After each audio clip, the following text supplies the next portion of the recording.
એક આળસુની મિત્રતા ના કરવી.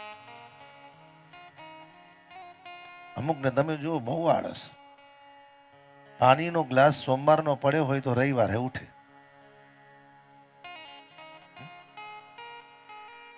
અને આપણે કહીએ ને થાય છે થાય છે, જે બહુ થાય છે ને તું જા ભાઈ નીકળ.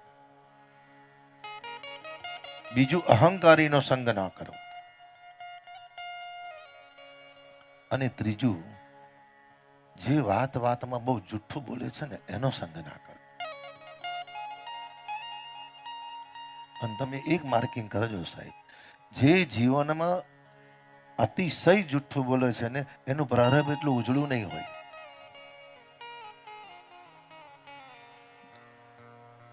જે અતિશય જુઠ્ઠું બોલે છે એનું પ્રારબ્ધ એટલું બધું ઉજળું નથી હોતું. હા, એને મળે છે પ્રારબ્ધ જેટલું ભગવાન આપે છે, પણ જે સેટિસ્ફેક્શન થવું જોઈએ એ નથી થતું. એને નથી થતું. એમ જ્યાં પરીક્ષિતે કહ્યું એટલે એવં નિમિષે વૃંદન સાધુવાદમ વૈયાશિકમ ભગવાન વિષ્ણુરાતમ. હે પરીક્ષિત, સાધુવાદ સાધુવાદ. અને સૌથી પહેલા સુખદેવજીના ગુરુ રાધાજી છે. સુખદેવજીના સદગુરુ રાધાજી છે. અને એ ભાગવતજી છે. ઘણા પૂછે રાધાજીનું નામ કેમ નથી. ઘણા પૂછે કે રાધે રાધે કરો, રાધાજીનું નામ કેમ નથી.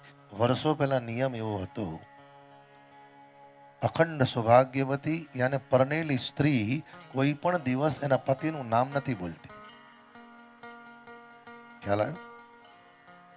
પરણેલી સ્ત્રી કોઈ દિવસ પતિનું નામ નથી બોલતી. સાંભળો છો? ક્યાં છો? અને હવે તો વ્યવસ્થિત નામ બોલે, વ્યવસ્થિત. હવે તો વ્યવસ્થિત કે સરસ નામ બોલે. હું અમાર તો જયરાજ એટલે જયરાજ.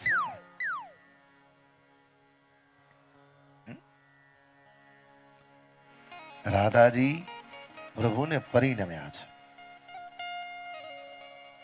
અને ભાગવતજી તો એમ કે વૈષ્ણવો, રાધા એ જ રૂક્ષ્મણી છે અને રૂક્ષ્મણી એ જ રાધા છે. તે પણ તમે જો ભૂલે છો કે બરસાનામાં જાઓ ને અને ભૂલે છો કે એમ કીધું કે જય શ્રી કૃષ્ણ, આમાં જો બોલે નહીં એ લોકો. આપણે કહીએ ને કે पंडित जी क्या हुआ, जय श्री कृष्ण मत बोलो, क्यों, राधे राधे કહો. આપણે કહીએ કેમ, वो नंद का छोरा हमारी छोरी को चुरा के ले गयो.